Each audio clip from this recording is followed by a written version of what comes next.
Same चीज relationship और effects. Be careful. What will be the effect on the demand of the commodity? Now we are talking about the shifts. तो normal good है, increase in income हुई तो rightward shift, decrease in income हुई तो leftward shift. Inferior good है, increase in income हुई तो decrease in the demand for the inferior good, leftward shift. Income गिरी, सर इनकम गिरी तो इंक्रीज कैसे हो सकता है, डाउट आ सकता है उसमें.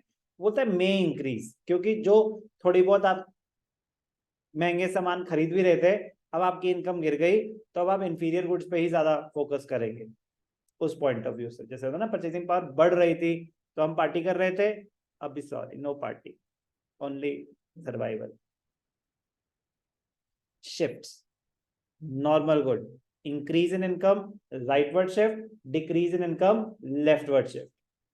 Inferior good, increase in income leftward shift, decrease in demand, and decrease in income rightward shift, increase in demand.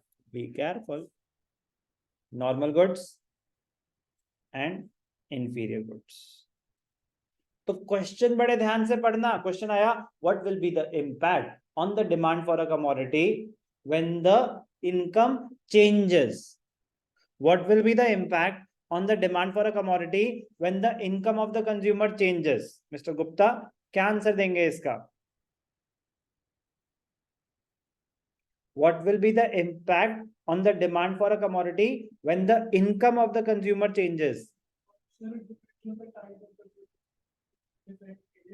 तो पहले तो आप दो पार्ट्स में करेंगे कि भैया नॉर्मल गुड है तो क्या होगा, इंफीरियर है तो क्या होगा. तो दो ग्राफ बनेंगे या चार ग्राफ बनेंगे? रॉन्ग. मैंने पूछा what will be the impact on the change in income. मैंने तो नहीं बताया कि इनकम बढ़ रही है या कम हो रही है. चेंज इन इनकम तो आपको बताना पड़ेगा नॉर्मल गुड, अगर इनकम बढ़ी तो क्या, अगर इनकम गिरी तो क्या. फिर इंफीरियर, इन तो चार ग्राफ्स बन जाएंगे. अब आया एग्जाम में क्वेश्चन, सुनने पे ध्यान देंगे. What will be the impact of increase in income on the demand for a commodity? तो उन्होंने दो पार्ट्स बचा लिया आपके. अब सिर्फ इंक्रीज इन इनकम, तो आपको बताना है नॉर्मल और इंफीरियर, तो दो बनेंगे. What will be the impact of increase in income on the demand for a normal good? तो और ज्यादा स्पेसिफिक क्वेश्चन हो गया, सिर्फ एक ग्राफ बनेगा. तो रीड द क्वेश्चन केयरफुली. कभी कभी ओपन एंडेड क्वेश्चन होता है.